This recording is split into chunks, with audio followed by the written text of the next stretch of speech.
Today's episode of Last Podcast on the Left is brought to you by Squarespace. Squarespace is the easiest way to create a beautiful website, blog, or online store for you and your ideas. Squarespace features an elegant interface, beautiful templates, and incredible 24/7 customer support.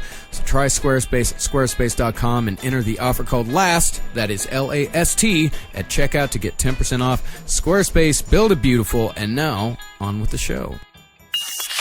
There's no place to escape to. This is the Last Podcast On the left. From your glade. That's when the cannibalism started. What was that?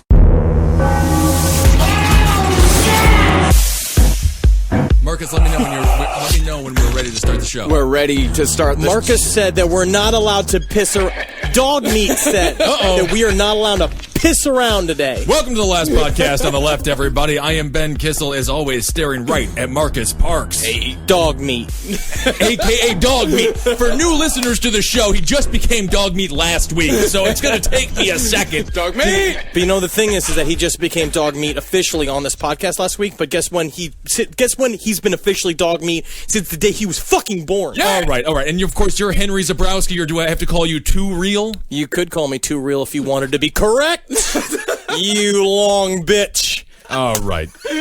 So this is a very important episode. Very special episode. If we were the cast of Saved by the Bell, we'd talk to you afterwards all in Mrs. Bliss's classroom together and let you know how serious this episode will be. We're discussing 9/11. Now, you guys remember, this is the important episode, kind of like, you know how in gym they would separate the girls and the boys, and the boys, they would tell them, like, I remember in my class, they separated the boys and they told all of us, they're like, here's the key to owning everything. That was the first thing that they said. Yeah. And they're like, just so you know, you're on top, you're always going to be on top, don't worry about being toppled. We all high-fived each other, and then we all showed each other how we could pee standing up. Is that what you guys did? I was always sent to the Yeti room, and I was just there alone, and they would say, turn the lights back, on and off, on and off, on and off.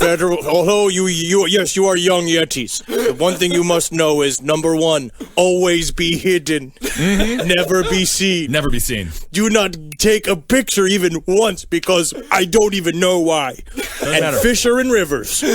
I love a good river full of fish. No, today we're doing a very serious episode. Yes.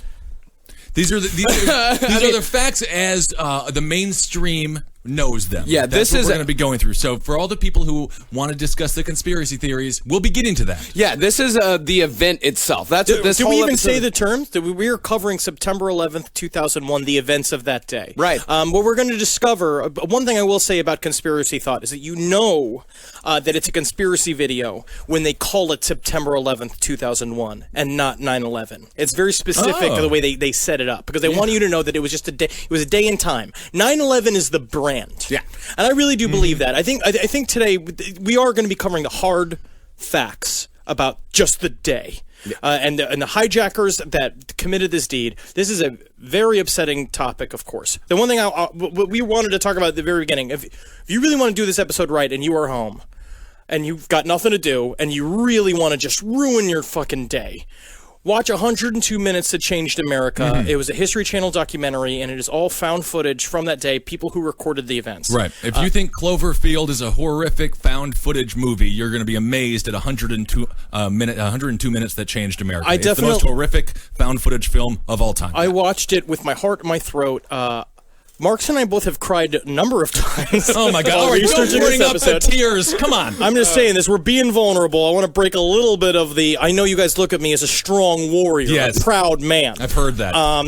Impenetrable, cold, but also important in his stance, like Atticus Finch. But this is a very vulnerable episode for me. You guys. What happened 9/11, the brand that is known as 9/11, is becoming a conspiracy hub.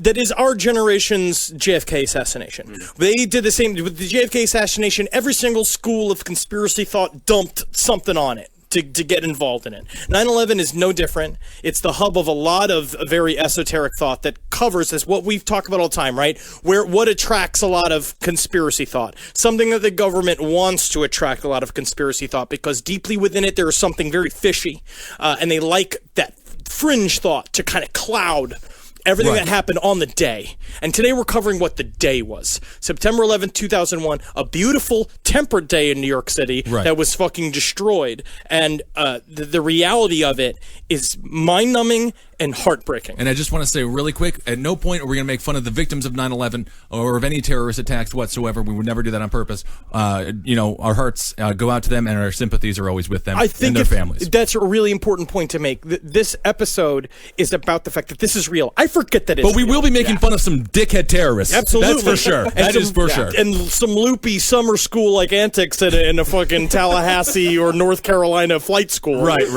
But it's really true. This was an event. 3,000 people died. Truly innocent people, janitors of the world. I mean, just as innocent can be. If you look at the world, yes, there have been horrific events all over the world. This is just one. Yeah.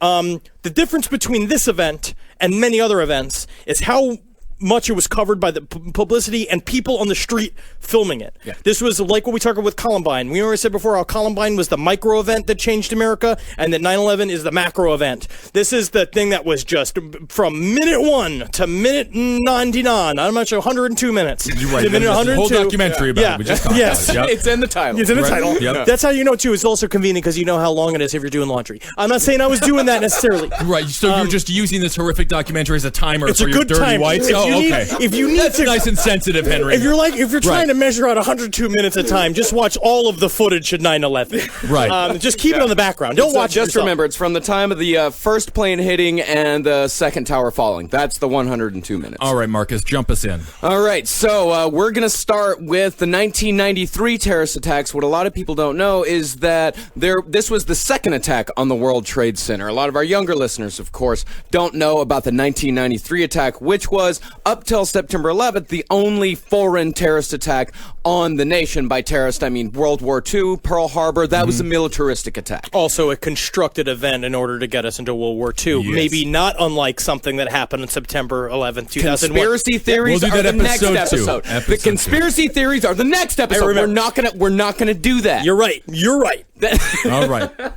All right. So that first attack was in 1993 and was perpetrated by the same people that supposedly did the second attack, Al-Qaeda, the terrorist group that was founded by Osama bin Laden. And Yeah. Osama bin Laden is the boogeyman. Osama bin Laden has been America's boogeyman for, 15, how long did it take? 12 years? We got him. Hey. Yeah, we got him. We won, of course, but the U.S. funded Al-Qaeda for many, many years as they fought the Russians over in Afghanistan. It's a very interesting relationship that he's had with the U.S., and the U.S. basically armed the Taliban, a.k.a. Al-Qaeda, and so Osama bin Laden wasn't always public enemy number one. As a matter of fact, the Bush family is very, very close with his family, and of course, these ties are go back for generations. And absolutely, and as everybody knows, from the years 2001 to 2007, he was played by Tony Shalhoub. Oh, I love him. He's quirky. Yeah. So on February 26, 1993, 6 people were killed when a rented van loaded with nitrate hydrogen was set off in the basement. And this is amazing. One of the terrorists that were arrested, he was arrested when he went to retrieve the $400 deposit he had left for the rental van that they used in the attack. A bit of a cheapskate. Yeah, exactly. The problem, he would have just been known for the fact that he was the funny guy who slipped on a banana peel walking into the rental office when he went to get the van, Right. He was like, whoa. And he was also carrying a bunch of plates full of messy food. And then after he got the deposit, right before the cops got him, he just walked right through a plate glass window that 2 movers were carrying. Well, you got to give him some money. Give the guy a payout. So in all, the explosion killed 6 people, injured more than 1,000, and caused nearly $300 million in property damage. Remember, that was the first and only major foreign terrorist attack on U.S. soil until September 11th. So Because that was we keep our borders up. You can't get up in here. They did when? It's an airplane. What's September 11th, 2001? It's a whole airplanes go up way Well, high. damn, I got to change over that sign because that was the thing is that we had that, 0 days, 10 days since, since an accident. domestic toilet. Yeah. Yeah. So out of the 19 hijackers on September 11th, 15 of them were from Saudi Arabia. 2 were from the United Arab Emirates, and 1 was from Lebanon. And the face of 9/11, Mohammed Atta, the most intimidating looking of all the terrorists was from Egypt. Not a single one of these guys was from Afghanistan. Remember, Afghanistan was only the place where Al-Qaeda was based. These guys were not Afghani. I like him because... Nor were they Iraqi. I like him because you can't misspell his last name. Atta! Either way. Forward or backwards. Yep. Same thing. Also, very well cast. If we want to get conspiracy All right, theorists with it as episode well. 2. Very well cast. Next Good episode. group of headshots Next one. Right, mugshots. It is a great. It is. That's his driver's license photo. Actually, yeah. Nice. So Muhammad Atta, seen as pretty much the ringleader of all the attacks, lived a relatively boring life prior to his radicalization into Islam, as did most of the hijackers. These guys were a lot of them were from middle to upper class families. Some of them students. Yeah, some of them had, some of them came from a religious background. Some of them came from a secular background, but they were almost all students. Muhammad Atta, he studied in Germany as an exchange student. He lived with 2 teachers who eventually kicked him out after 6 months, citing his closed-mindedness and intensely introverted personality. Oh, so he's a real dickhead, huh? Yeah, real dickhead. That's weird, because it seems like the guy who flew one of the planes into the World Trade Center would be kind of fun. Yeah. Well, that's that's one of the weird things about some of the other terrorists is the guy that hijacked United 93. That's exactly how he was described. The people who, his girlfriend, his parents, the guys who knew him at the flight school, they're like, yeah, he'd have a beer with us every once in a while. Yeah, it was almost like he was a patsy or something set up by the government. Oh, yeah, because, of course, people who kill people never hang out with regular folks and have beer with them. Jeffrey Dahmer. Mr. Bumblebutt himself. And Kemper. Everybody's best friend. Yeah, So everybody's best friend. Yeah. And that's what gets me about these conspiracy theories is that, like, very, very quickly about a lot of these conspiracy theories, especially with people like, oh, okay, they don't fit the profile. There is no profile. There is no profile. It's like, and also like they just don't understand humanity, people. It's like, yes, you can be a fucking psychopath that's going to kill thousands of people, but you can also enjoy a little twist and pinch of a nipple. You can enjoy That's drinking the first beer. thing you thought? Twist and pinch of a nipple. Well, I'll tell you, this guy, I can't imagine how close-minded he must have been if the Germans kicked him out. Yeah. Not exactly a people known for their warmth. He was the only one who did not like standing in line. He was the only one who did not like according to very strict rules. I smile when I hear the bell that tells me to put my pants on. You got to. So it's thought that Atta joined Al-Qaeda in 1997, and while studying in Germany, he formed what was called the Hamburg Cell, along with Marwan al-Shehi, who piloted United 175, the second plane to hit, and Ziad Jarrah, who piloted United 93, the guy that everyone said was a fun dude, which was, some say, shot down. Most accepted story is that it was actually taken down by the passengers. Famous story. But while the hijackers may have been actually, at the very most, I would say, annoyed with American culture. I mean, we're loud. But the thing is, we're fun. Yeah, they hate our freedom or anything like that. They, like every other person involved in the attacks, all of these guys, their main motivation was American foreign policy, our support of Israel, and our incursion into the Middle East during the first Gulf War. And we talk about this regularly on Top Hat. America's foreign policies, other countries' domestic policy, they live under that rule. Yeah. So our foreign policy is very aggressive in a lot of these countries and extremely controlling, and they don't like the fact that the white devil comes in and tells them how to live. I also want to bring up the idea of groupthink that we talked a little bit about when we were covering Manson and the Manson family. So there's a lot of the bridge between like talking real hard about wanting to bring down the great devil and like getting into a group, creating a group of people that you kind of hang out, and I'll talk about how you like want to do something about America and the American foreign policy going on in your country, and that bridge to doing something can be really shortened depending on how isolated you are and how ignorant you are. And it's like the Manson family went from hanging around sucking each other's dicks to murder in an afternoon, right? Yeah. Because they had been kind of built into the sort of all-inclusive small society. That's where extremist thought is very dangerous, because you can go from taking a very esoteric idea about doing something about American foreign policy to then enacting the plan where you're hijacking planes and flying them into buildings. I'm certain because they are people, there must have been moments where they were like, is this what we should be doing? But then it's like, we're part of a greater purpose. And you keep hearing that over and over again, that it's a greater purpose, that you're doing something for your country. And at the end of the day, you don't want to look in your brother's eyes and tell him you're scared. And tell him you're scared and backed out. And basically at that point, be a liar. Yes, absolutely. Yeah. You've been a hypocrite this whole time. But also, I just want to say this outright. I whatever it is that they wanted, it's like, did you really want America's fucking hand all the way up your asshole into your guts like it is right now? Did you want that? Because you got it. Yeah. So congratulations. Sounds like a Toby Keith lyric there. Kind of a Toby Keith thing there. Got America's hand all up in your guts. Can you feel my high school ring underneath your top of your mouth?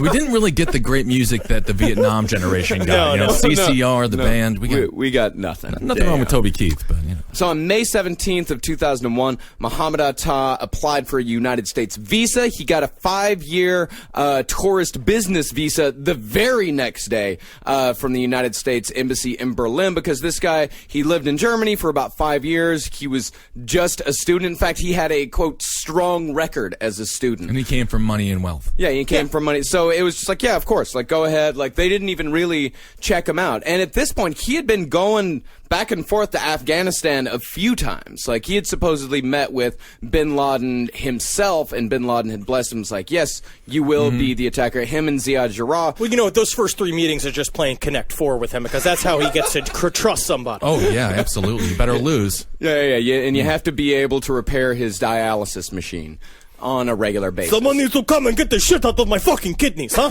Hey, listen, you fuck. You come here and you fix the dialysis machine, or I will take my cockpiece out and I will piss all over your mouth, huh? You like, huh? You friends. We friends, huh? Hey, here, here's $5. Go get me a fucking Whopper, huh? Don't tell anybody, huh? Yeah, absolutely. Not a problem.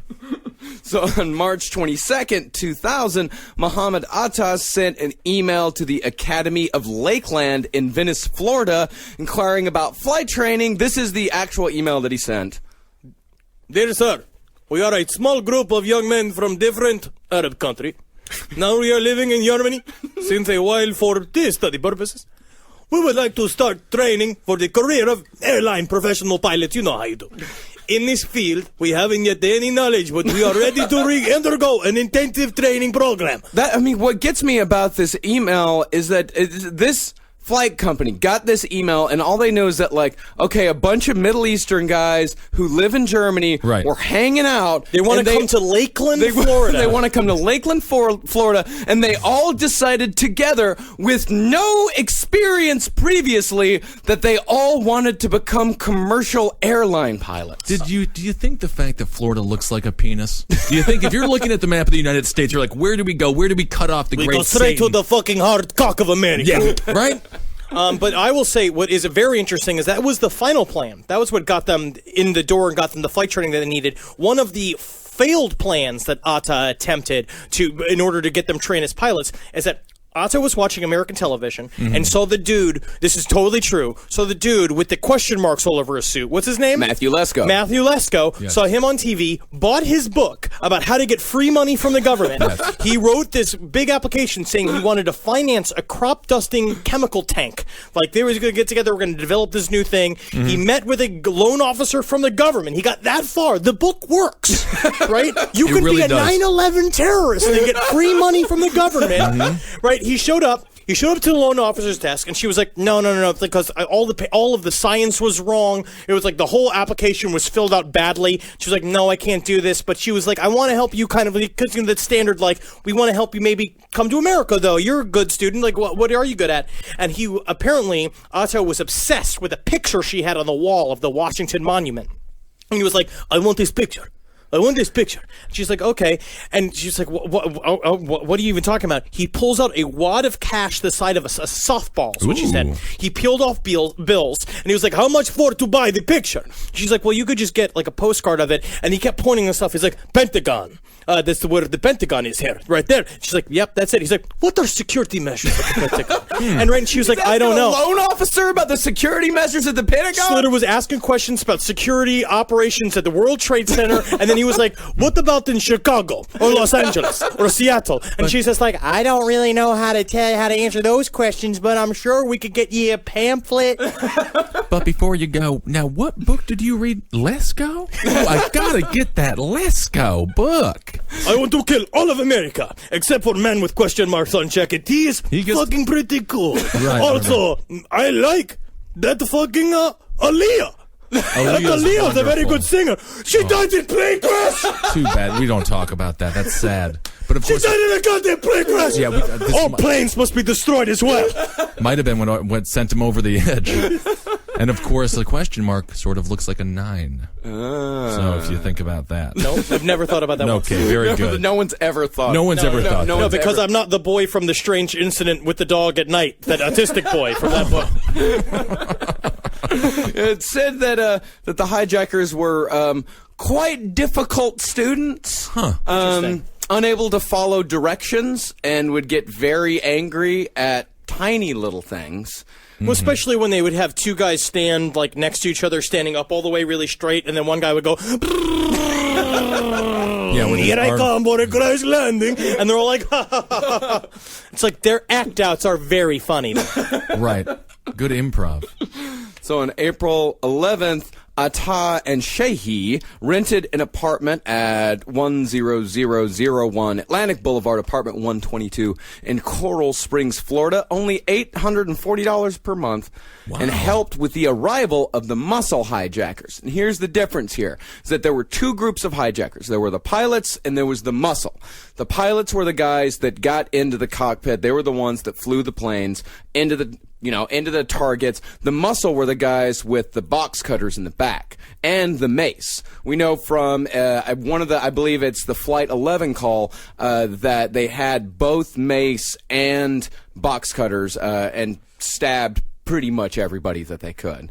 Right. So they brought the muscle into the country, and on September 10th, they all ate at Pizza Hut together. Oh, I love Pizza Hut. Now, was this during the stuffed crust pizza phase? It must have been at the birth of that. I can't believe. I mean, honestly, though, they're experiencing Florida. They're experiencing Pizza Hut. Don't you have a change of heart? That's why I think these people are soulless. You know, if I went into a country and I didn't particularly care for it, the moment I have their fast food version of pizza, I'm in love. I'm in love with it. I would also say, but this was not the only thing they were doing. Leading up to the attack, they were spending a lot of money going to Las Vegas, right. Getting hammered, buying prostitutes, buying like hundreds and hundreds of dollars of sex toys, hanging out with women, like doing. It's very interesting. What was supposed to be a very solemn time, preparation for their sacrifice to Allah, I guess was filled with a lot of American-style Donald Trump celebrations. Yeah. Oh, and that's the best thing they ever did.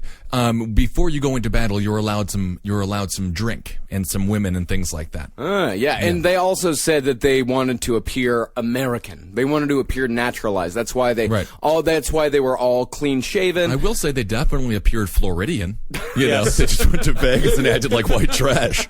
You know what? And also on the day of September 11th, they were. Half of them, they were saying the whole crew that went to get Flight 77 that crashed into the Pentagon were all stopped by security and given extra security measures. They all failed the first test, and then were left right on through. Yeah. And I'll tell you, nothing dates you more than watching those old, like, the security cams of those guys coming on to the plane. Oh, like, yeah. all those pilots, and it's like they still got their shoes on. Mm-hmm. You know what I mean? That's crazy. Also, since when does footage from 2001 look like it's from 1987? No. See, I explained that to you. It wasn't the future until 2004. I forgot. Yeah. Oh, interesting. Yeah, it just looks but so now that's old. The past. Yeah, so. now it's the past. But 2004 was when the future arrived. Before that, it was still the past. But if you think about it, it makes sense. I'm still not convinced a 9 doesn't look like a question mark. I'm going to hold on to that one. So on September 11th, in the morning, they boarded their respective planes, armed with their box cutters, took off to meet their destinies, or as Atta called it in his diary, quote, his marriage in heaven. Right. Which also my sister wrote about fucking the guy who played Legolas. She was in 7th grade. Oh, very attractive guy there. Sensitive. We'll be right back after a quick word from our sponsor. As I mentioned earlier, our sponsor today is Squarespace. You can start your free trial site today, and sites only start at $8 a month, and you get a free domain if you sign up for a full year. There's no credit card required, and when you decide to sign up for Squarespace, you can make sure to use the offer code LAST to get 10% off your first purchase. It's simple, it's easy, you get 24/7 online support, and you get it for only $8 a month, or a free domain if you buy Squarespace for a year. So go on out, start a trial with no credit card required, and start building your website today. So now, I think we've reached the end of like how much we can joke around on this podcast. Yeah. So just so you know, it's going to be a little serious from here on out. Yeah. Because we are now waking up in the morning of September 11th. May I just ask the question, where were you and what were you doing on 9/11? This is the date, to your analogy earlier about JFK. I mean, this is even larger than that. Everyone knew where they were when he was shot. I was personally waking up in a hungover stupor, missing class from a phone call in Menominee, Wisconsin, for my mother asking me if I was okay, as if Menominee was the next target. As if they were like, we're going to UW Stout and we're blowing up Ben's dorm room. We got to blow up Rumples. I hate how they got free wings on Tuesdays and girls' night on Fridays. I swear to God, everybody in small town Wisconsin thought they were but everyone around the country did. It was very bizarre. No. I know Ed Larson from the Roundtable Gentlemen, the brighter side, he said he just sat and stared at the Capitol building in Tallahassee because he was convinced that the terrorists were coming after Tallahassee next. To be fair, he would have been doing that anyway. Yeah, he was on mushrooms. Also, Eddie wanted to join the Army right after. Oh. Yeah. Thank God you guys convinced him not to do that, Henry. Yeah, he would be like a senator right now or some kind of lawyer or something. Maybe. I was senior year of high school. And I remember watching it in my English class, and it's that fucked up thing. When I first saw it, I was like, oh, man, this is like an action movie. Oh, yeah. That was like my first impulse. Yeah. And then it wasn't until afterwards when you realize, like, wow, how real it was.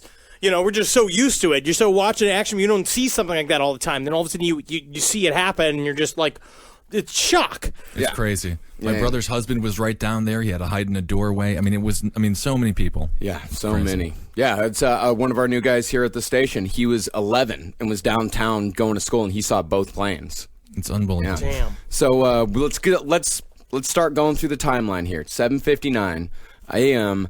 Flight 11 takes off from Logan International in Boston. 92 people. 8:15, United 175 takes off, also from Boston. 65 people aboard that plane. At 8:20, 20 minutes after Flight 11 takes off, this flight attendant named Betty Hong calls ground personnel. She actually calls the flight desk, the reservation desk. That's the only people that she can get a hold of. She calls the reservation desk and tells them the plane has been hijacked. She says mace has been used. Two flight attendants have been stabbed and are bleeding out. The pilots have been stabbed and are bleeding out. The hijackers have barred themselves in the cockpits. 8:20, 1 minute later, American Airlines Flight 77 takes off from D.C. And this is also very interesting. What they talk about on the planes is that every one of these planes were only filled to 30% capacity. Which is very interesting. And also they figured out how to shut off the transponders on these planes, which is like technically they didn't have training to do. And they disappeared off of radar. Yeah. Which is also very suspicious. We'll talk about the war games exercises and stuff like that. Turning off a transponder, you put a box cutter to the throat of a pilot, he'll tell you where the transponder is. And all pilots, that's just weird because I just thought all pilots were kind of like on a base suicidal. No, different. Oh, the Different. opposite. I always thought they were sort of Harrison Ford and they like to hang out with large, hairy creatures. But that's a whole different movie, I guess. Little quick note, though. Boston 850 flight Seth MacFarlane, the creator of Ted and Family Guy, was supposed to be on it, but he overslept. Yeah, so Mark Wahlberg also Really? supposed to be on that flight. Yeah. I love Mark Wahlberg. We wouldn't have had Ted or Ted 2. Yeah, in a sliding doors world, we wouldn't have had American Dad. Oh, my God.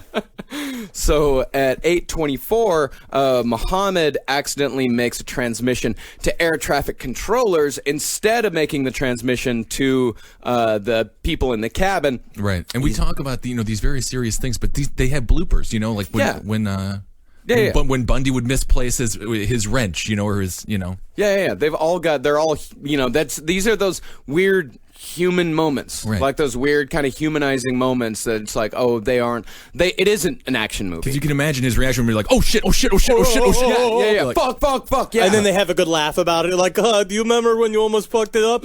Yeah, dude. Okay, let's go do 9/11 now. It's crazy. Yeah. He said, nobody move. Everything will be okay. If you try to make any moves, you'll endanger yourself and the airplane. Just stay quiet. And then 10 minutes later, he said, nobody move, please. We're going back to the airport. Don't try to make any stupid moves. So, and then some asshole in the back's like, I'm not trying to make stupid moves. I'm trying to make smart moves. Well, no, he was... Kill the nerd. Heroes. The people on those planes were heroes. So as far as the people on the ground were concerned, this is still a hostage type of situation. Right. These guys they're not scrambling jets or anything because the people on the ground are like, okay, these guys have a bomb. There's some sort of like, it's like those it's like those plane hostage situations that used to happen all the time in the 70s. And we will talk in further detail next episode about the war games that were being played during this time. Vigilant Guardian was being done. Another thing called, what was the other one called? Amalgam. Ugh, We'll get into all that stuff. Yeah. So all these people on the ground, they're thinking, okay, let's not scramble the jets just yet. This is a hostage situation. We don't want to spook them. Let's let this be for a second. But what you also realize is that everything that happens extremely fast. All of this happens, but between the time that they hijack the flight and hit the first plane, less than 20 minutes. Crazy. So 10 minutes later, the plane's transponder is turned off, makes them pretty much invisible to air traffic control. And people always ask, why can you turn transponders off? Pilots turn the transponder off every time they're on the ground because it interferes with radio traffic. So a pilot turning on and off the transponder is as natural as anything else. It's something that they do multiple times every day. I am very confused. It doesn't make the plane like the Wonder Woman plane. Right, that's what I was thinking. But I'm not a scientist or a pilot. No. Yeah. So it does take them about 20 minutes. In 20 minutes, the FAA, they contact NORAD, who scrambles jets to locate and tail Flight 11, but not one jet would even get off at the tarmac before the first plane hits. I mean, 20 minutes is that's so quick. It's unreal. Yes. So at 8... You would not even get through an episode of, I don't even know. I've been watching Review lately. I'm a big fan. It's a good show. Thanks. Good show. I would also say, but technically our government had been preparing for this. That's where the lies come in later on when they say that we were never prepared for planes to fly into our World Trade Center when they had actually had already planned for the thing over and over. It's next episode. Yeah, I'm just saying. Well, I mean, they understood that it was a possibility. Yeah. I'm not going to say I've been screaming in an apartment for 5 days about what the government has done. I'm not going to say that I've been balls deep in raw news footage for 5 or 6 days. I'm not going to say I spent 4 hours at the 9/11 museum yesterday. I'm not going to say that all of my dreams have been horrific or confusing, like that dream that I had where me and Miley Cyrus wrote a 9/11 musical together. How's Carly doing, your girlfriend? We had a big fight last night. Cool. Yeah, because I'm dead inside. I've been kind of hollow and not talking at all. And we got mad at each other because I didn't think she could, quote unquote, handle it. And she took that as an insult, which rightly she should have. It's cool to date us. I was thinking, the TV show I was thinking about was According to Jim. 22 minutes. According to Jim. I can't believe all of 9/11 happened over one episode of According to Jim. Jim Belushi should have never been famous. So at 8:42, Flight 93 takes off 40 minutes late. And this is extremely important because all of the flights were coordinated to take off at the same time. They were all supposed to take off around 8 a.m. Or at least within like 10 minutes of each other. And this one takes off 40 minutes later. And this is Flight 93. This is the one that crashes outside of Shanksville, Pennsylvania. And the fact that this plane was late is the only reason why it did not crash into the Capitol building. That is the only reason why. If that flight would not have been laid, they would have destroyed the Capitol building. Because we know, because Khalid Sheikh Mohammed, who was one of the architects that we captured a couple years afterwards, that's what they asked him what was the fourth target, Capitol building. Yeah. So that would have been completely destroyed. Again, not Menominee, Wisconsin. At No, no point was no. Menominee, Wisconsin. Never once. Not Lansing, Michigan. No. Not Troubadour, Texas. No, not even Troubadour, Texas. Wow. So this is when it starts getting intense. 8:46 a.m., first plane crashes, takes 7 floors of the North Tower. It takes from 93 to 99. While the plane disintegrated instantly, passengers from the plane were thrown out and landed on the ground, still strapped into their seats. Now, this is when they first thought, when it first happened, everyone thought, of course, that it was an accident. Right. Yeah. So they reported it like it was an accident. There was Right. some kind of pilot error. And you recall there was a baseball player who flew a single-engine plane into a building a couple of years following. And Yeah. so these things did happen. Yeah. I mean, this was the biggest one of that. This was probably the biggest bumble. Well, no, of there all was time, a plane if it flew into was. the Empire State Building in 3940. Yeah, it's not, it's not unheard of. Yeah, it's not unheard of. Yeah, but that's when planes were made out of like balsa wood, and it just had a guy with a big rubber band attached to, like, he would be doing a bicycle for the fucking propellers to spin on the side of it. Right. I love your vision of the 40s. So the wingspan of this plane, half a football field long, and the wings of the plane loaded with almost 10,000 gallons of jet fuel. And most of that fuel still in it. Again, such a short trip. Yeah, such a short trip. So Marsh Inc., they were a company that was located on floors 93 to 100. That was the location of the impact. They lost 295 employees and 63 consultants instantly, while 5 floors above, Cantor Fitzgerald LP, they were an investment bank. They were on floors 101 to 105. They lost 658 employees in the ensuing fire. Well, that reminds me of a time I was working in the finance district with a guy for a headhunting agency. I had sort of conned my way into this job. These are the events that like literally made some of these Wall Street traders into like Vietnam vets. Right. And I met one of these guys who was this guy named Will Stavenhagen, who was a headhunter that I worked for in our office. It was 3 people in the office, and he was a fucking nutbag. And he used to walk back and forth screaming like, "I never want to see you off the fucking phone." And he was insane. Sounds like Jordan Belfort from Wolf of Wall He Street. wanted to be like that. Right. And I remember one time we all go out for drinks. He's like, "Everybody get the fuck up. Get the fuck up. We're going out for drinks. It's Friday. We're going to go out. We're going to fucking relax." And he was, he's insane. Like Jeremy Piven from PCU. Yeah. Go to sleep. Go to sleep. And so we go to a bar across the street, and I sit with him. And at this time, I'm in full hippie phase. I have like a 6-inch long fucking like goatee. My hair's really long. I had like I was just like all high, like just like all the time. All high. 100% high. And he bought us he's like, "Shots. We're doing shots." And he said, he's just like, gets 2 shots. And I was just like, "Yeah, and it kind of would have." So what brought you into this thing? And he's like, "All my friends died in 9/11. Great. And just took the shot. I'm just in the cool. Yeah. I want to be a sketch comedian. But no, these guys, Right. like, imagine that. Because Yeah. you know how many times in your life have you, I mean, straight up, I remember when I was working in an office and be like, "Man, I want to go down that street and I want to see that building in fucking flames." Right? I want to come in. I will do anything to not work today. Fantasy, yes. And it's like, that shit was real. Yeah, right. that Should always happened. Horrifying. Just make sure it stays a fantasy. Yeah. Yeah. And to remind you real quick how many people were at the World Trade Center, over the entire complex, buildings 1 through 7, over 250,000 people were at the World Trade Center every single day. I can't believe that,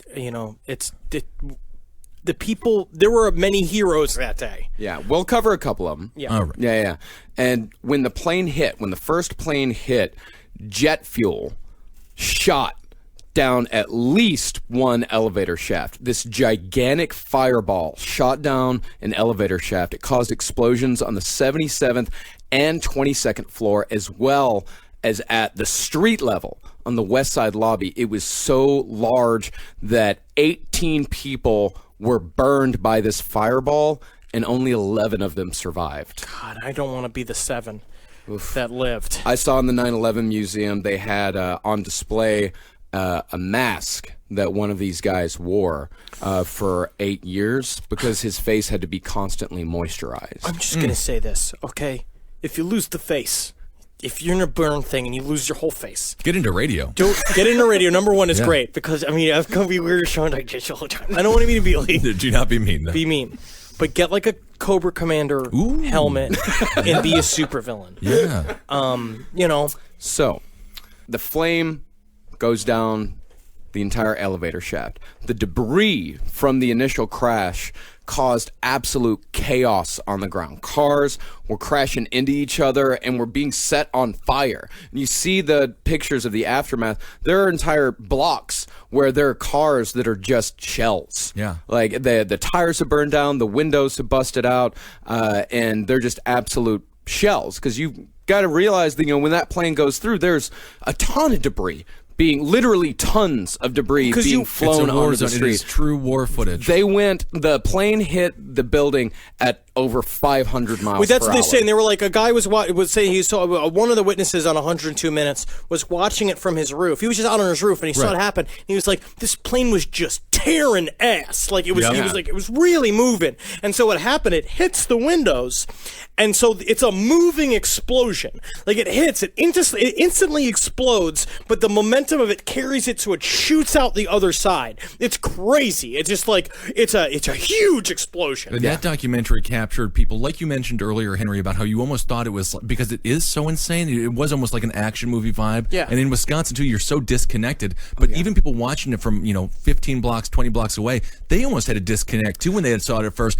It wasn't, I wouldn't say laughter by any means, but it was like, what? What happened? Yeah. What's going on? Holy shit. Yeah, it just exactly. made me like, holy shit. Are they filming a movie in Wall Street? What's happening? Yeah, or it was a huge accident. You assume it's a huge accident, and it's more just being like, holy shit, look at that. That's crazy. Right. I've never seen that before, you know? And I really did. I watched raw news footage from the first 2 hours. I watched the raw news footage from 3 separate stations. I watched the CNN one, which kind of proved that CNN has always been terrible. I watched the ABC one. Charlie Gibson is a wonderful journalist. But the best one that I watched was the local New York City NBC affiliate.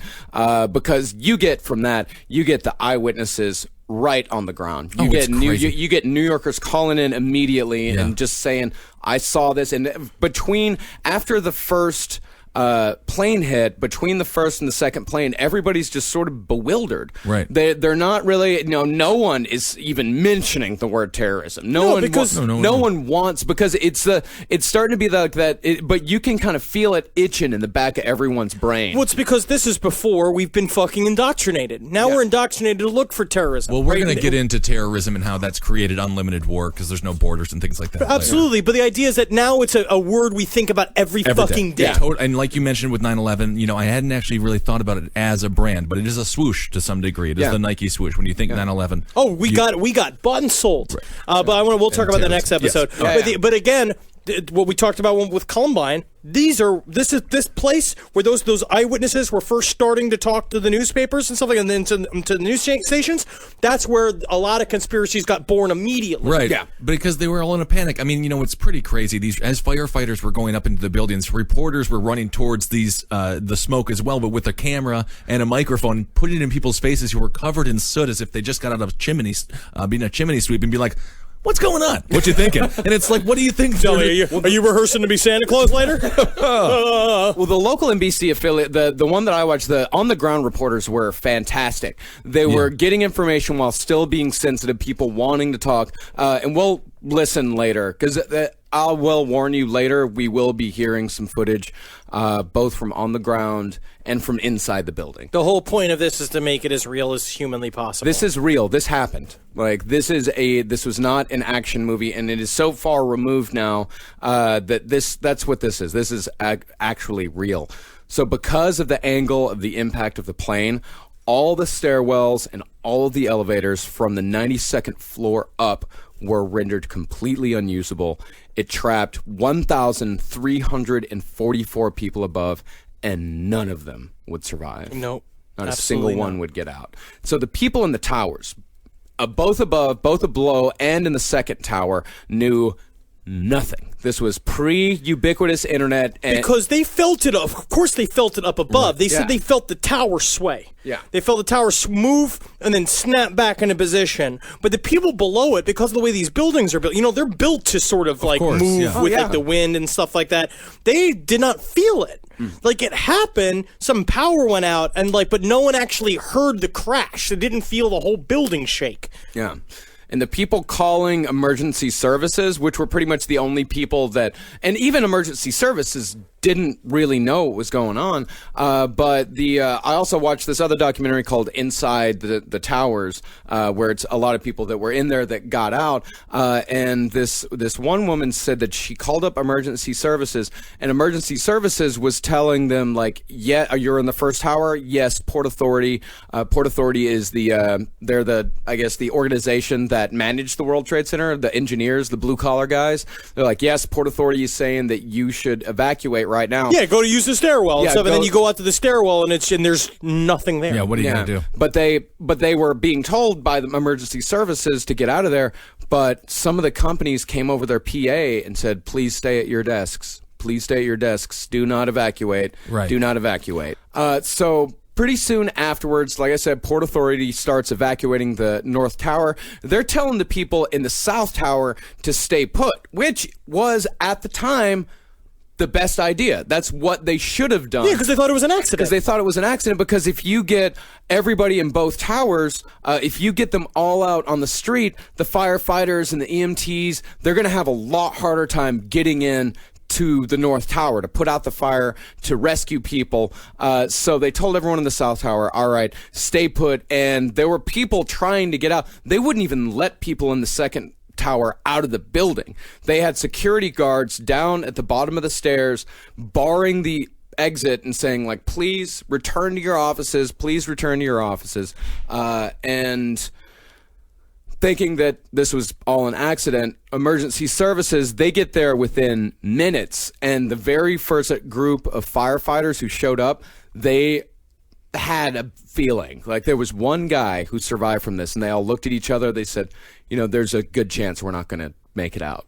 Oh yeah, you look up Right. this huge building. You basically watch because it's like normal, and then those floors of just pure flame, and then the people you're supposed to save. Yeah, that's how brave. I mean, of course, it's I know that there was sort of a little bit of a period after 2001 where it's the firefighters were America's superheroes. Yeah, and they were very of course they are, almost cultish. Cultish. Yeah, they deserve it. But with this event specifically, of course, it's just shown to me these are just civil servants. These are people that are just paid. Yeah. It's a job. Firefighters don't write tickets when you have to go into the into the grocery store really quick. They don't give you a fine if you're drinking a beer on the street. All firefighters do is save people's lives. But there were a lot of police officers that also lost their lives on this. Of course. And it's now we're in this sort of weird situation and a weird relationship with authority in America right now, according with what's going on with how police officers are trained and how they're acting. And it's important to remember that they are men, and there's a lot of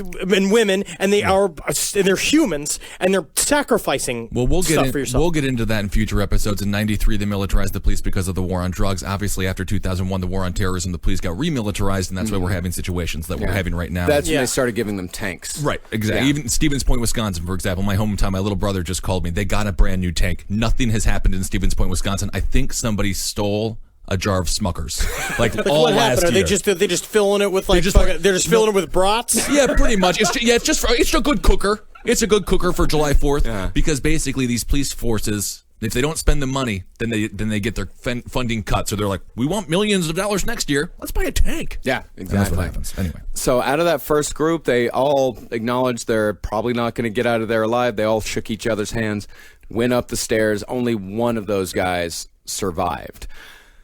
And this is when it starts getting really intense. The jumpers.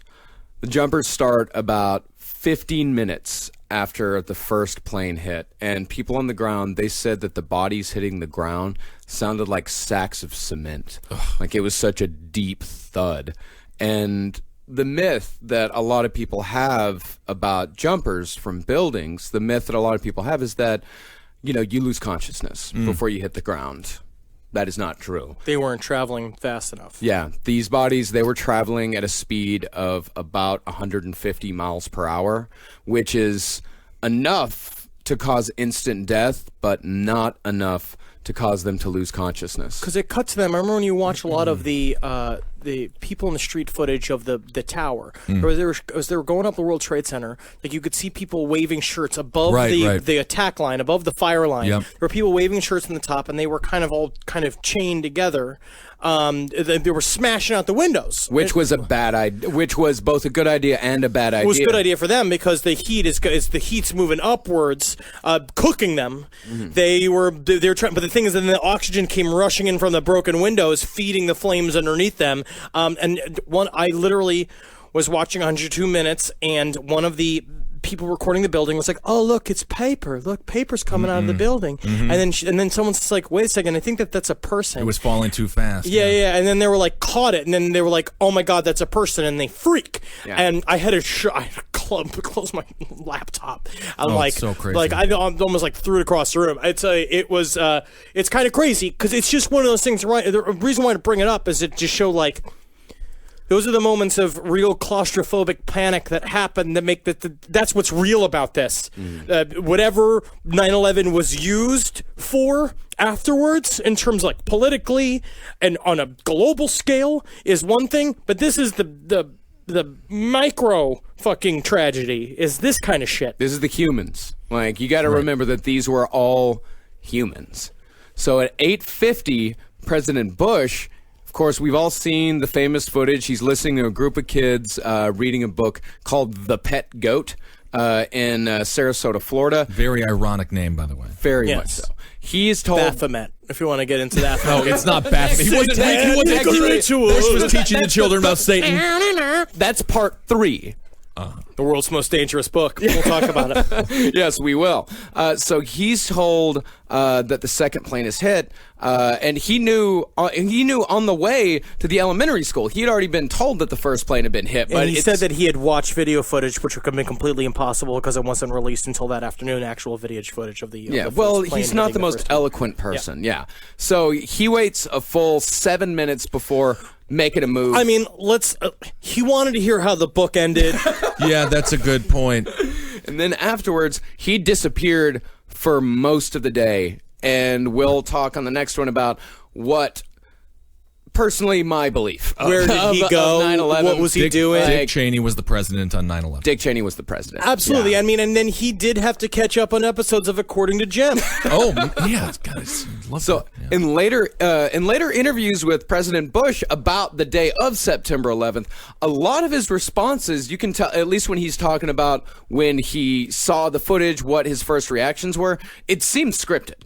It seems like someone has told him, okay, this is what you say, or at least this is what he's prepared for himself. It's like, this is what, because he's not a very good off-the-cuff speaker, so he's like, this is an important... No, and you cannot fucking bungle up today, George. Exactly. Well, he did a great... We'll get to... Yeah. I thought he did a good job with the loudspeaker there at the end of the day. But Yeah. So he... he is like, okay, I can't mess this up. I have to have a prepared statement for when people interview me about this. But later on in that same interview, when he's talking about the aftermath of 9/11, what he had to deal with afterwards, he said something like, this is, I think, one of, if not the most telling sentence about the entire Bush administration. He said, I never campaigned that I could handle being a wartime president. Of course, but when you bring on Rumsfeld, when you bring on Ashcroft, when you bring on Cheney, you bring the biggest hawks. H.W., his father, hated these guys, and he told him not to bring them into the administration. Rumsfeld immediately said Saddam had something to do with it, and Bush ran on a campaign of being a compassionate conservative who cared about education. Yeah. And then he's the perfect pawn for 9/11. So at 9:02 a.m., 17 minutes after the first plane hits, Port Authority officially orders the total evacuation of both buildings. That's when someone, again, gets a little itch in the back of their head that says, like, okay, something's wrong here. Up to 14,000 people are already evacuating when they make this call. And 1 minute after they make the call to evacuate both buildings, United 175 crashes into floors 75 to 85 of the South Tower, much lower than the first. And you can see on 102 minutes is that the streets of Manhattan just go insane. Because they realize, this is terrorism. Right. Yeah. This is on purpose. The guy that Jose that we just hired here, I said earlier that he was 11 when he saw it. He was there with his older brother who was a teenager. When the first plane hit, they started walking towards it, right? Because it was a curiosity. It was like, let's go see, let's see what's happening here. And he said when the second plane hit, they just instinctively started running in the opposite direction. People were freaking out, and I saw it live. I saw the second plane hit live. Yeah, same here. Yeah, and that was insane. That was insane. Yeah, it was absolutely crazy. In fact, we're going to start playing stuff now. We're going to play some video clips. This first clip is from the people on the ground. This is real reactions from people. This is a bunch of this is just NYU students uptown. What is that falling? Oh my God! Don't be a person. Where? Oh my God. Where? That right there? What are those big heavy things falling at a rate that a piece of paper would not fall? Oh my God! No way.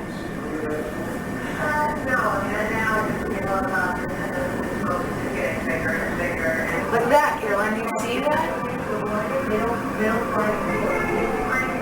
Do you see this thing? Yeah, I see it. I mean, who's to say it's not like a chair?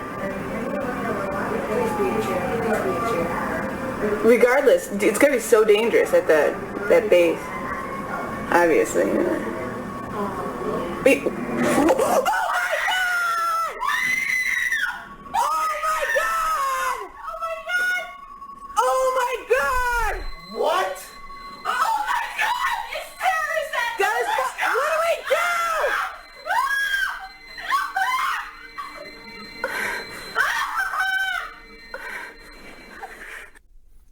So you can definitely tell the mood changes. Yeah. The mood changes from this kind of detached, right? Like maybe it's chairs or something like that. Like it's just sort of. And it's like, oh man, it's got to be so dangerous. Like it goes from, because you talk to a lot of people, and a lot of people on the street too, and a lot of people in these videos, they're just like, oh my God, like look at those people. Truly empathetic. Like truly. They were looking at these people. I feel like that's to be honest, a measure of New Yorkers' character. Yeah. Because one thing that we got is there is a sense of Schadenfreude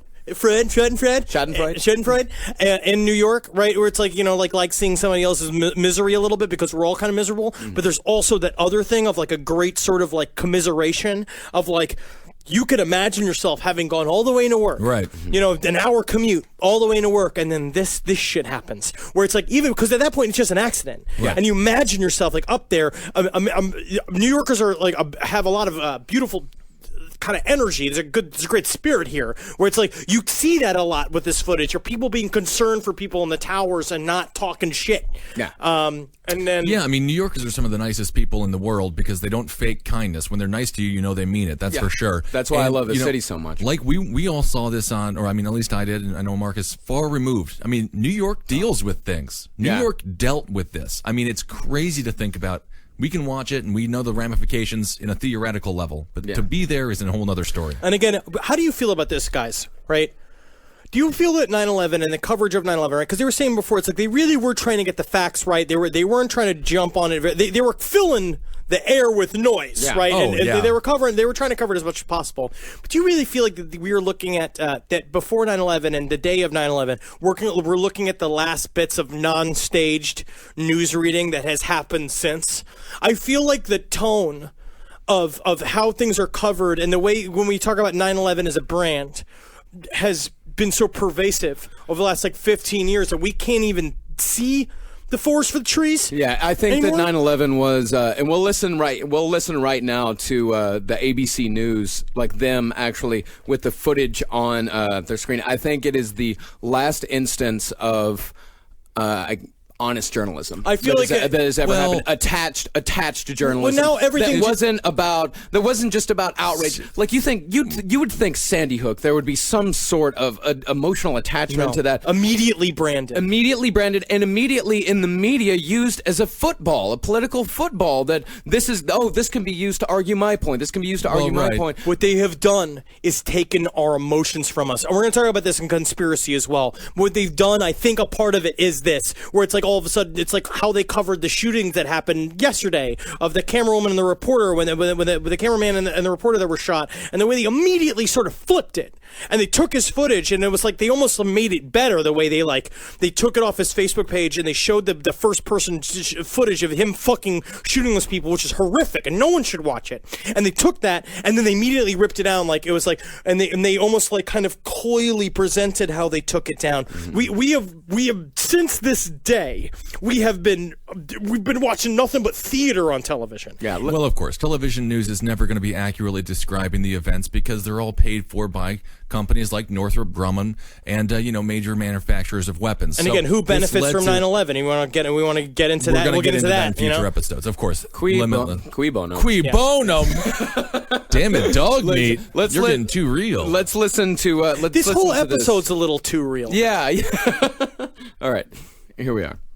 Not appear that there's any kind of an effort up there yet. Now remember, oh my God. Oh my God. That looks like a second plane. I did not see a plane go in. That just exploded. We just saw another plane coming in from the side. You did. That was out of yes, and that's the second explosion. You could see the plane come in just from the right-hand side of the screen. So this looks like it is some sort of a concerted. And that's one thing that you also hear in the newsroom is you hear them when it hits. You hear the, oh my God, like everybody just stopping and staring. And then after about 10 seconds, they gather themselves. And they're like, oh, this is like, oh, we have a job to do. Now we have to report it as accurately as humanly possible. Yeah. And then, but also then you get to people on the street, and what's the first thing they said? It's like you watch it too, in 102 minutes, when that second plane hits, and they're all, you just gotta be like, it's immediately someone's just like, Osama bin Laden. Like they just start saying that shit, and they're like, and then, or the miserable. In the Times Square footage that they have, it's people like, oh, Osama bin Laden. Yeah, I mean, because we knew, of course they knew, because Osama bin Laden. We've been setting him up for a long time, if we want to say, if we're looking to cast a villain, we were making him a real. We didn't set him up. We just chose not to murder him. Yeah, he was also, he was a part of the 1993 bombings, and he had also been a part of the USS Cole bombing from 2 years earlier. Absolutely, Bill Clinton should have killed Osama bin Laden. Yeah, he's our Christoph Waltz from back in the day, the permanent villain. Yeah, I think the media, they were just frankly too shocked to get stuff wrong. They are so careful to not get anything wrong on this. And I think, it was the death knell of good journalism. And Charlie Rose is still out there. Yeah, everyone loves Charlie Rose. All right. So 32 minutes after that, Flight 77 crashes into the Pentagon, the forgotten attack, killing 59 on the plane and 125 military and civilian personnel inside the building. On a side of the Pentagon that happened to be under construction, that was also built to withstand a missile attack. Very interesting how it hit it on a very specific side. Mm-hmm. If you want to talk also about the weird maneuver it made, almost like a military jet pilot, the way it made when it swooped around. And we'll get into that in the next episode. Yeah. So, it's hard. Yeah, I know. It's hard. I get upset. I know. I've been getting a little upset the last couple of days. So ground crews, they had only found out 10 minutes earlier that Flight 77 had been hijacked. And it's at this point that planes were only grounded in the New York City area. Okay, think about this. There were 3 planes that had so far flown into targets. There were 4,000 planes still in the air. Right. They could attack literally anywhere in the United States. They did not know where the next attack was coming from. And that is when the FAA grounded all flights, which took 2 hours to get all of these flights on the ground, which is both terrifying and impressive all at the same time, because it was still 2 hours where there were flights in the air. You mean tell me I'm not going to see Maiden at fucking Lollapalooza? That's not right, man. Real victims all across the country. Oh, yeah. So when firefighters finally arrived at the top levels, they found that all of the water lines had been cut. There was no water up there. The sprinkler systems in the office also completely cut. This combined with the heat of an office fire, which office fires are notoriously the hottest of all building fires because paper. Yeah. So much paper. And you think all these financial institutions, this is 2001. Right. This was back when they had Streams of paper. Entire floors Just of paper. files. Yeah. Just Absolutely. paper. And that burns hot. It could all be held in an iPad today, but, Yeah, exactly. And the temperature up there, with the, of course, the jet fuel, the paper, which was burning much hotter than the actual jet fuel. So this is a 911 call from the 83rd floor in Tower 2. And this is definitely, this one's pretty intense. We're going to play a couple parts from it, the beginning and the end. Yeah, the World Trade Center. Someone having difficulty breathing on the 83rd floor. Okay, ma'am, how you doing? Are they going to be able to get somebody up here? Well, of course, ma'am. We're coming up to you. Well, there's no one here yet, and the floor is completely engulfed. We're on the floor, and we can't breathe. Okay. And it's very, very, very hot. Are the lights still on? The lights are on, but it's very hot. Ma'am, very hot. We're all the way on the other side of Liberty, and it's very, very hot. Any lights? You can turn the lights off? No, the lights are off. Okay, good. Now, everybody stay calm. You're doing a good job. It's also like for these people that they're calling, it's above their pay grade. Yeah. So they're used to like somebody getting stabbed in the subway, or but their jobs are to be reasonable. Their jobs are to, in the face of emergency, is to be. You have to be held together. You have to be able to. In a situation like this, you just sort of want to not tell them that they're about to die, I guess. No, you have to be a voice of rationality. I mean, that's exactly what this part of the call's about. Listen. The call is in. I'm documenting. I'm going to let them... Hold on 1 second, please. I'm going to die, aren't I? No. I'm going to die. Ma'am, say your prayers. And we're going to think positive because you got to help each other get off the floor. Now, stay calm. You're doing a good job, ma'am. You're doing a good job. It's so hot. I'm burning up. Like, that is a person doing their fucking job. Yeah. And doing it well. Yes. Like the operators, I don't think they get credit for giving people comfort. And I don't think they got enough credit as far as the PTSD that the event caused. I mean, you're literally listening to the last breaths of a human being's life that you have no idea who they are. I mean, at some point, if I was that woman on that phone call, I would like to know who I was just speaking to. Yeah. Oh, I just bet to get that closure. I mean, it's so traumatic. It's very traumatic. Yeah, they found out her name was Melissa. So since there was no water lines for these firefighters to use up there, their primary job became to bust out doors because the impact of the jet hitting, both of the jets hitting, was so powerful, the towers shifted enough to jam most of the doors in their frames, making it impossible to open them up without the aid of an axe. And that's why a lot of people, especially near the areas of impact, below the impact, all the doors were jammed. They were stuck in their offices. They could not get out. Right. There were a few people who were able to find little pieces of drywall if someone happened punch through. that they could punch through. There was one group of guys that were stuck in an elevator. They dug through drywall and busted out a wall and came out in the bathroom.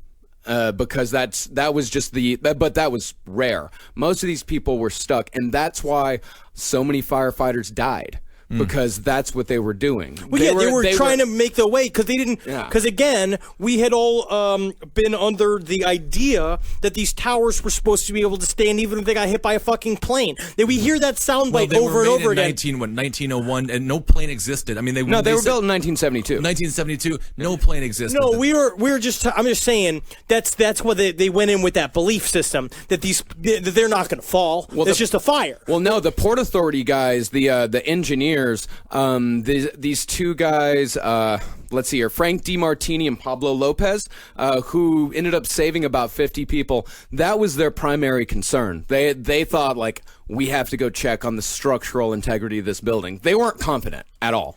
I know, but firefighters don't know because they're used to they're used to just office fires. They consider this like a fire, right? Yes, a plane hit it, but then also you look at this big, huge building and you think, oh, that's not going anywhere. Yeah, and so they're up there just being like, we got to get through this until we can get the lines up here to start, because the helicopters were already starting their way up to try to blast a fire water, like you hit it with hoses from the side, and it's. That's one of those things. You trust a building. Yeah. You trust a building that stands. Like you think that this is the worst it can get. Yeah. One group of survivors, this to me is amazing. One group of survivors, they busted through these doors that had actually been blocked from the smoke, because some of the doors were actually airtight enough where smoke wasn't coming through the doors. They busted open the door. There's an inferno behind them. There's just smoke. They're all covered in soot. And they found a secretary at her desk on the phone with her boss going over his appointments for the next week. God damn. Right. Like, just not. And they come in and she's like, there's something happening. There's something going. I need to go. And he's yelling at her. Like, just yelling, like, no, I didn't. She's like, I gotta see Brian next week. I'm gonna get croissants with Brian. Yeah. But that's also like it's two separate. I mean, it's like this denial, right? And you also see that people on the ground. You see footage like, I remember this image really sticks out in my head. A woman because there's paper everywhere. Like everyone keeps talking about, like, it was like ticker tape parade. Because that's what they said. That was the first time they saw it. When the paper first happened, they would saw a guy in the office talking about paper blowing past, and he's just like, "Oh, some kind of parade happening. I wonder what we're celebrating." Yeah, they're making jokes like, "Oh, Yankees win a World Series again." It's just that's what people thought. And there's a woman on the street that is just picking up paper off of the ground and calmly shuffling it. And just broken, just not in disbelief. It's either doing something, fight or flight, or just try to stay busy. I always literally distract your mind in any way possible. Yeah. Oh yeah, when the terrorism comes, I immediately snap into secretary mode. Yeah, I mean, literally, there is no fight. Yeah. What are you fighting against? There's no fight. Yeah. So 22 minutes after the Pentagon, the South Tower, the second one to be hit, falls first. And in both video and picture, you can see it's amazing to watch this. It's crazy. You can see the corner of this building. You can see it slowly buckle in.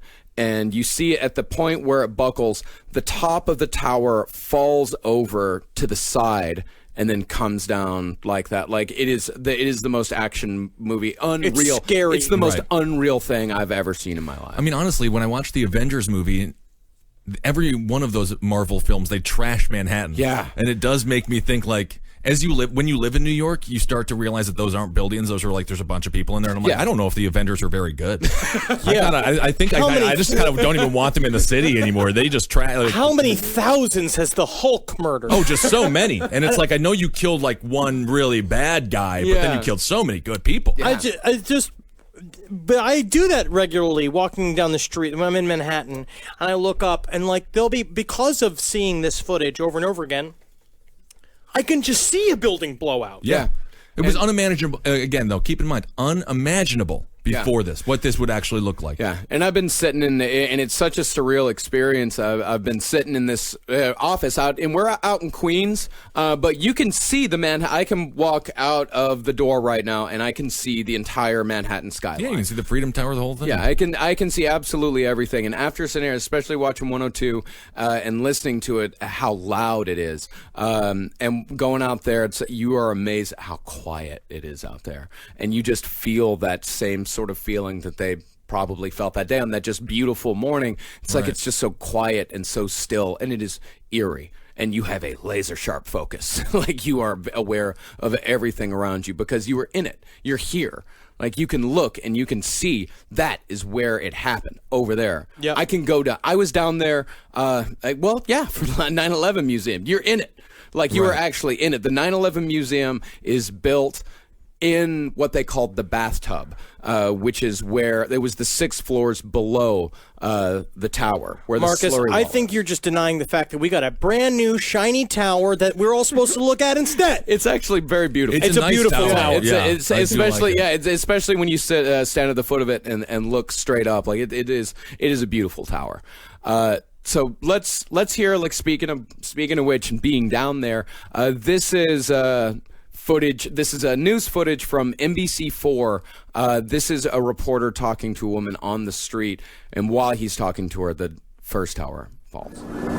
Okay, 2 blocks away from where the whole thing happened, and this entire area has been cordoned off, and people that have been working in nearby buildings have been told to evacuate. That's what this mass exodus is to my left-hand side. To my right, we have 2 witnesses, and as we speak with you two, we're going to pan up and show a shot of what we see from this vantage point. First, Marna Ringel. And Marna, you work across the street. Tell me exactly what you saw on the street, and as you looked up, what you saw, because you said you saw the second one. Am I correct?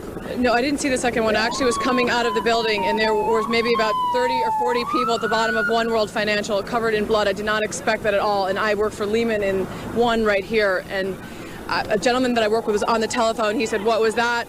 I said, he thought it was thunder. I looked over, screamed, "It's a bomb," because I saw a piece of the building flow down. And I think I scared my entire floor because I can scream pretty loud, and it was pretty bad. Now, you mentioned that you saw people on the road outside of the building. Explain that scene. I saw there's maybe about 30 or 40 people covered with bandages and blood. It looks like a lot of them were either on the floor of one of the exchanges.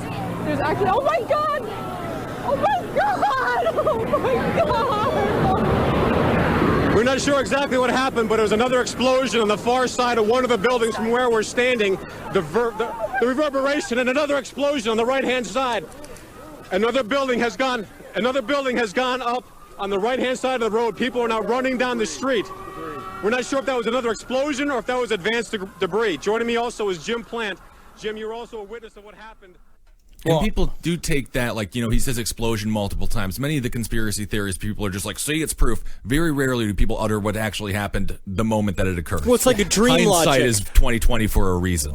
Yeah, and I mean, there's other footage that does point towards that. We're going to look to, again, with Building 7, we'll talk about in the next episode. There's stuff like that, but this is just the belief, again, that the buildings just don't fall down. Well, and you saw it, all of the news footage that I saw, they're all looking at a wide shot, or most of them are. This is the only one where there's someone on the ground as it falls. Every other one is looking at a wide shot of the building, and none of them even entertain the idea that the building fell. Right. Well, watching 102 Minutes, nothing is quite as brutally upsetting as watching that wall of debris come slamming down the street. I'm watching it on the edge of my seat. I'm next to tears, just imagining just that, because that's doomsday, right? That's exactly how you kind of picture it. It's just this fucking wall of chaos and can't stop anything. And it's strange because you see it and it feels like it's alive.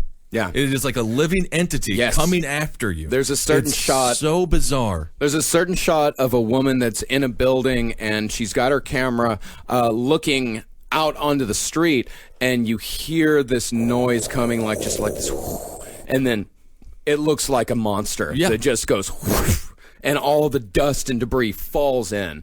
And again, the saddest, most intense, real found footage horror film that's ever happened. And the monster it's a smoke monster, almost from the film or television show Lost. And it's legitimately a wall of cancer. Yeah. Oh my God. We're going to find out later. Oh yeah. It's so sad. They said that it was so that there was a guy that told a story that said that he was literally reaching into his mouth and pulling out piles, like just this gunk. Well, you watch the dude. There's like that. I mean, also 102 Minutes. You just see this police officer who's walking around. He's got some sort of helmet cam or something. He takes off the helmet, and you just see him, and it's just water shooting out of a wall, and he's just like scrambling at his face, and he's just washing himself with and none of the other New Yorker knows you don't wash yourself with random water. No. that you see in Manhattan. Usually, it's not water. Yeah. And so he's just splashing it all over his face. It's fucking just brutal. Yeah. And remember that the first tower to fall was the second one to be hit because it hit much lower than the first one. So over in the North Tower. And I want to say again, 2 blocks away, New York City blocks, I walk 1 block in 20 seconds. Yeah. So they are very, very close. These They're are not the Mississippi block. This is a New York City block. They're very close. Especially in the financial district. Oh, yeah. So the North Tower, remember, there is still over 1,000 people trapped above the fire that is impossible to escape. Now, do you think that these people are still alive, or do you think smoke inhalation no, I know there are people still alive because there were people stacked 4 to 5 high hanging out of the windows. This is when the majority of falls begin. There's one person tells of a story. It's actually, this is actually put up on the wall. The 9/11 Museum has a jumper room. Where it has a plaque that says warning extremely graphic content, and you walk into this little room and it's just showing 5 pictures on a loop of the people falling, specifically the falling man photo, which very beautiful picture, which causes such a huge controversy, and especially the controversy afterwards there was a paper in Pennsylvania that published an actual picture, published that picture gigantic on the back page, and it caused such an outrage. And I think, and this is what is fascinating to me, and I think really shows the disconnect that people had about this day, is the news media showed the towers falling over and over and over again for weeks. You just saw them fall. You saw them fall 5 times a day. Well, and like we were talking about earlier, then it did become used for more desensitizing. But we're talking, more propaganda. But what I'm saying is that the images of the falling people were taboo. You couldn't, you would not, people just didn't wanted to pretend that they didn't exist, because it's like Joseph Stalin said, that famous quote, 1 million deaths is a statistic, 1 death is a tragedy. Now, the other thing, too, is, again, I mean, this is just to put this out there, conspiracy thought, too, is that I think it is important that all of this footage exists, right? I think we're supposed to be able to see this stuff and know that it happened, know that it's real, see the falling people. That's how you know it's real. That's how you know it's a real event. You watch it. But then you're going to also see, again, how that imagery is then twisted, and they use it. It's about optics. They use them to set up something for themselves to get something out of it. And those people, the reason why they're afraid of people, it's the same thing with what happened when we were fighting in Afghanistan and in Iraq. What they do is they don't want to show pictures of the fucking caskets that our soldiers are in, because that would make it far too fucking real. Yeah, or any of the combat footage like they did in Vietnam, where they showed actual dying soldiers on the news every night. They love keeping it a hologram, because the pictures of those towers falling, if you just show them on loop without fucking zooming in on them, those look like a goddamn action movie. And it makes you fucking pumped to go do something about it. Oh, yeah. And it's like when you watch the people just falling, you start putting your dad in there, you start putting your brothers in there, your cousin, you start putting those people's faces on those people, and that, our government loves our hologram fucking reality. Yeah. Like, they want to keep it alive. I mean, it's anger versus sorrow. You watch the towers fall, you feel anger. You see the people fall, and you feel sorrow. 2 very different emotions that are used for 2 very different things. Sorrow can be a very, I guess, personal emotion. It's a very private emotion, but anger is shared. And it's great, and it's useful. Yeah, it's both useful for their own reasons. Yeah, exactly. So you're looking up at the first tower has fallen. People are holding on to each other across the dividers to balance themselves. They're leaning out of windows. They are 100 floors up. Imagine looking down. They are 100 floors up. They are looking down. They are in a literal chimney. The smoke has enveloped the entire structure, and they are looking down from 100 floors up. You saw one group of 5. They're stacked on each other. One group of 5 either all decided to go together, or just one person slipped and pulled all the rest of them down. People saw, and you kind of think, watching this footage, how many people jumped? I think if you asked most people, okay, how many people do you think jumped from the top of the World Trade Center? A lot of people would probably say, I don't know, 10, 20. It was over 200 that jumped. We will never know exactly how many. Because the jump, well, I don't want to get too grisly with that, but, I'd rather fly for a second instead of being cooked like a goddamn turkey in my office, You know what I mean? Yeah. Where I hated to be every day. Yeah. Tough to say. Tough to say. So these buildings, they're filled with black smoke that most of the office workers, they had no idea what to do, where to go. These buildings were an acre in area. They were 70% the size of a football field. This next tidbit's really interesting. Yeah, the only people that were prepared were the employees of Morgan Stanley, because their director of security, this guy named Rick Rescorla, he was known as the man who saw it coming. And who must have been a pain in the ass until the day. Huge pain in the ass, because this guy, he was convinced, like he knew, okay, the first building, and he had this buddy that was also kind of a security director, and he asked him, he's like, okay, so what do you think? They're going to do it again? The guy's like, absolutely. Of course they're going to do it again. Absolutely. He's just sitting there and he's just like, absolutely. They're what a big fucking stinking talking. You don't think they're going to come for us? You don't think they don't want to take our fucking freedom? Yeah. And they're like, all right, calm down, fucking Rick. Yeah. And so they're like, how are they going to do it? They're like, oh, they're going to come. They're going to come by plane. So he forced Morgan Stanley employees for years to do fire drills. He would time employees and bitch them out if they were too slow. And about Columbine, this is what he said about Columbine. The police were sitting outside while kids didn't start getting killed. They should have put themselves between the perpetrators and the victims. That was abject cowardice. If we were younger, we could have flown to Colorado, gone in that building, and then in that shit before the law did. Yeah, this is how confident this guy was in his ability. He's like, oh, fuck, man, if I was 20 years younger, I would have got on a plane. I would have killed them kids. I would have killed them. Tell me some kid, they're going to give me a shooting on the killed jocks. them motherfuckers. And this is how successful he was. And without this man, the body count would have been so much higher. He successfully evacuated 2,687 Morgan Stanley employees from the World Trade Center complex. And the last time they saw him, he was on the 10th floor of the South Tower, heading up. So the guy's a pain in the ass in your office? That guy who's like always talking about regulations and shit like that? Sometimes he could save your life. Yeah, absolutely. So as New York is unfolding, passengers on Flight 93, they're on their way to the Capitol. Flight 93, it's on its way to the Capitol building in D.C. It's 40 minutes behind the other three. And they're getting word on the ground that the other two planes that already crashed into the World Trade Center. And, you know, as the story goes, they fought back. And I'm pretty sure that although Dick Cheney, he definitely authorized the shooting down of Flight 93, but the black box recording, which is public knowledge, you can hear from the cockpit, it points more towards the terrorist crashing the plane rather than letting the passengers take control. Because you hear you hear this fight behind the door, and you hear the guy Ziad Jarrah, he's saying like, hold the door, hold the door, hold the door, and they're about to get through.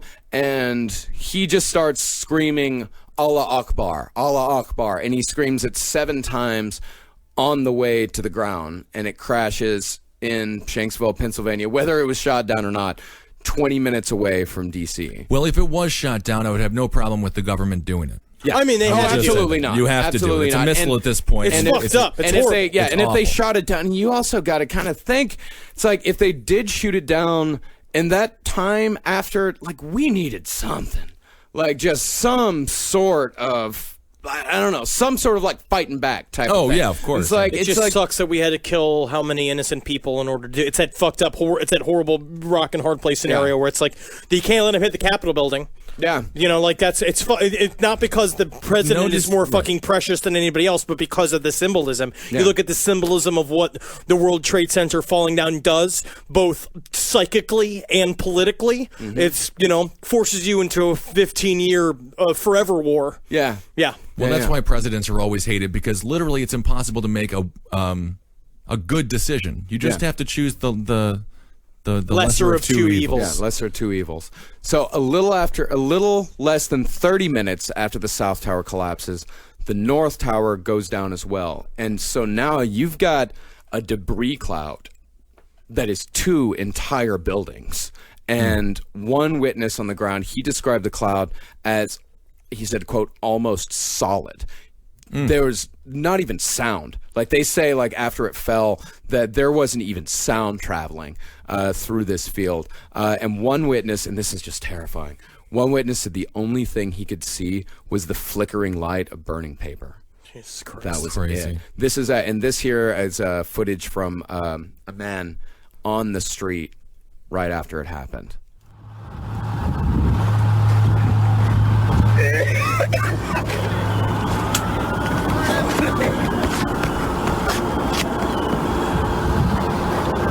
What happened?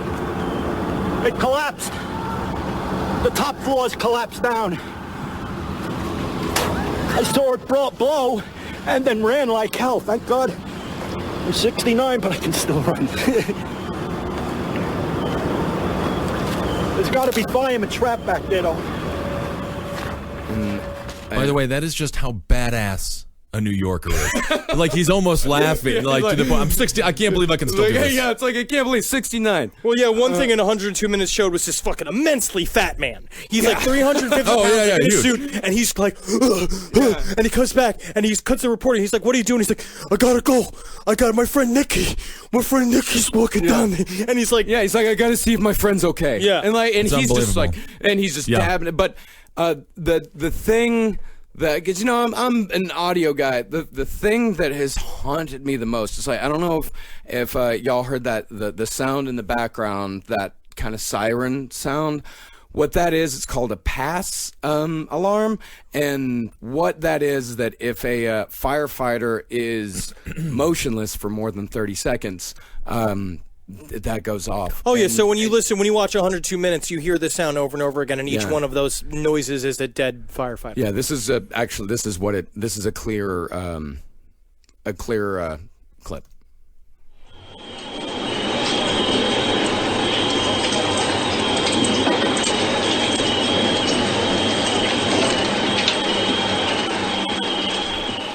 I haven't been able to be in silence for the last week because if it's silent, I hear it. It almost sounds like when you go out to the wilderness and you just hear the bugs. The crickets. Yeah, the crickets. Yeah. That is almost what it sounds like. But yeah, that noise, I remember seeing a video of that in like maybe a month after, like it was on set back when you had to download videos to watch them. I remember seeing that, and that noise has haunted me for 14 years. Like Right. it is it's horrific, and I never want to hear it again. Right. Yeah, I never do. And so ERs, after the second tower fell, ERs all across New York, they're all just prepared for an onslaught of casualties, and it never comes. Only 18 people were pulled from the wreckage, and the last one they found at 10:30 that night. One firefighter, he said, those who got out, got out. Those who didn't, died. Right. There was no in between. Like, you either had minor injuries that could be treated on the street. Right. I mean, they said there were about 10,000 injuries that day, but no major ones, really. A few. It's almost amazing there wasn't more. But it was all. Well, it was because they got people out. First of all, they got people out of Lower Manhattan. So when the towers fell, like they were out. People were out of there. We're good at that shit. Yeah, we're good at that. And you know what? Also, New York, what I like about us too is that we can it's true. We can really form into sort of a mob mentality. Yeah. And we know how to move as a unit. Yeah. Because that's what the subway system is. That's why when you're a pain in the ass in the subway, when you're not from New York and you don't know what you're doing, and you're just like a fucking monkey wrench in the whole system, and you're like standing in the middle of it, it's like that's why people get so fucking mad at you, because New York is about cooperation and coexisting. Yeah, and it's about moving, and you got to move at speed, you got to know the rules, and you got to look out for other people, and it's about a web. And New York doesn't get nearly enough credit. When we talk about coexisting, we're not talking about white Wisconsin, everyone's Presbyterian, maybe even a Catholic every now and again.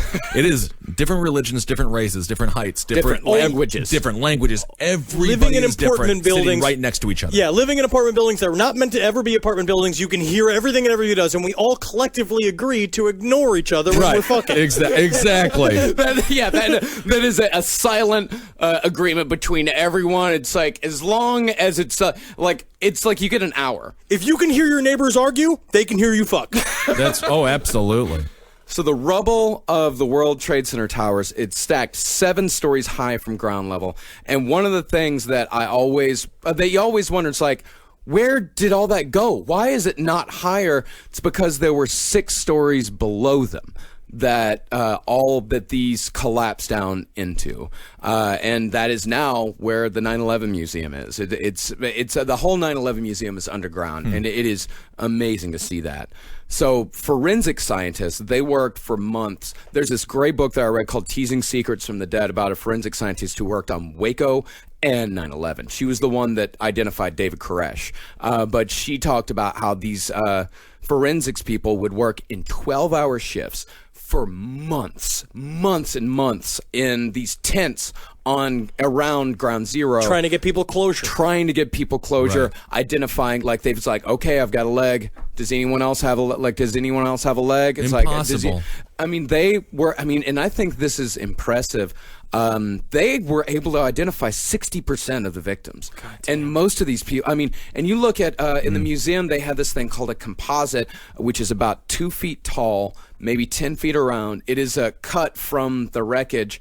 And by the way, the museum is just full of wreckage. It's just full of steel, of the beams. And this composite is, you see, and it's about 6 floors.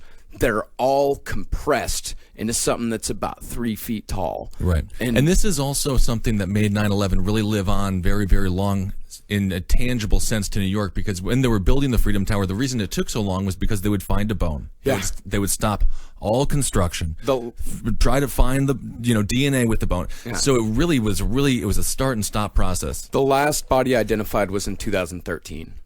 Just 2 years ago. Right. A firefighter. It's very real. That's what my cousin did. My cousin was a part of the team. So he was the Secret Service. They went there because they brought a lot of the rubble to the dump. They brought it to Staten Island. Yeah, fresh kills. Yeah, and they sifted through it looking for body parts. And we have friends that were first responders, and it's. It was very real and very intense. Yeah. The final. And then we didn't even bring up the people that faked their death during 9/11. Though that shit's really interesting too, which we got to go into at some point. Yeah, we'll talk about that. Yeah, the people that faked their death, and people, and the woman who wasn't there that pretended like she was in the tower. Very interesting. Everyone's trying to benefit off of these things, and we'll also have to talk about some gangs up in Harlem settled all their beefs. It was in Washington Heights.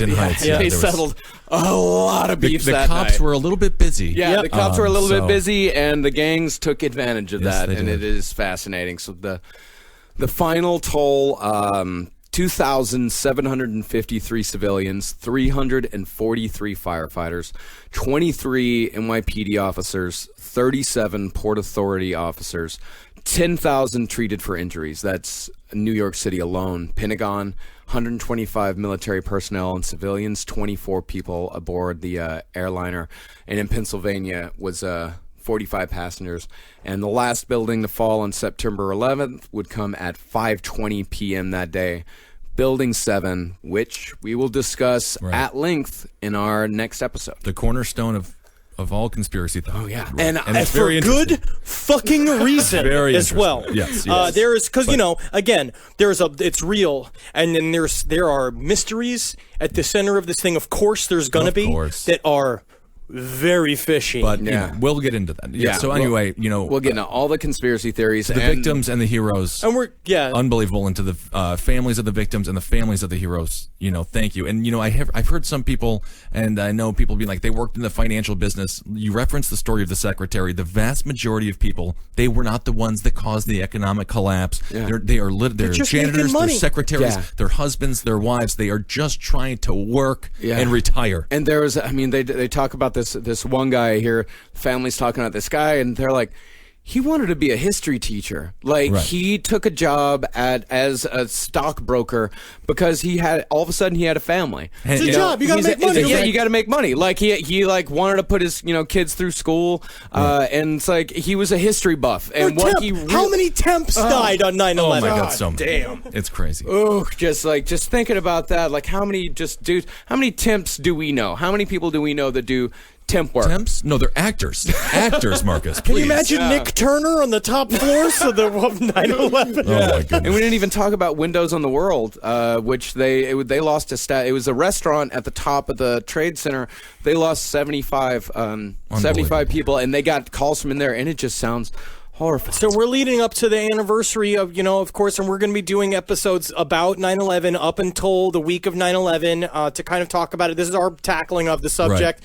Right. Next week's getting a little bit kookier, probably, but also to me just as serious because I believe that there are things tied to it. They used the events on 9/11 for very specific purposes. Everyone, I think it's important. There are conspiracies, and there are definitely conspiracies. I wouldn't say it's an inside job, but I'd say that they definitely didn't mind that it happened. Yes. Looking at you, Mr. Cheney. But I would say a thing about this, and a thing about what happened yesterday with the reporter and the cameraman, is that a thing that I've been kind of thinking about since all that kind of happened. I got kind of punched in the gut yesterday watching that footage and watching all this stuff about 9/11.